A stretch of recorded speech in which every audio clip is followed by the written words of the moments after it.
Praise the Lord. கர்த்தருக்கு ஸ்தோத்திரம். இன்றைய வசனம்,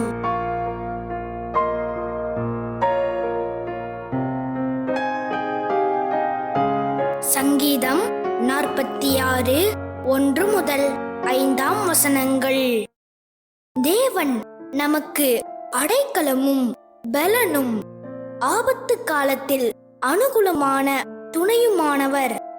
ஆகையால் பூமி நிலை மாறினாலும், மலைகள் நடுச்சமுத்திரத்தில் சாய்ந்து போனாலும், அதன் ஜலங்கள் கொந்தளித்து பொங்கி அதன் பெருக்கினால் பர்வதங்கள் அதிர்ந்தாலும் நாம் பயப்படோம்.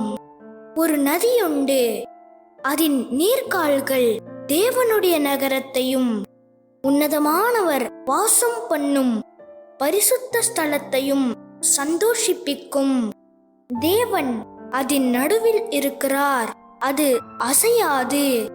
அதிகாலையிலே தேவன் அதற்கு சகாயம் பண்ணுவார்.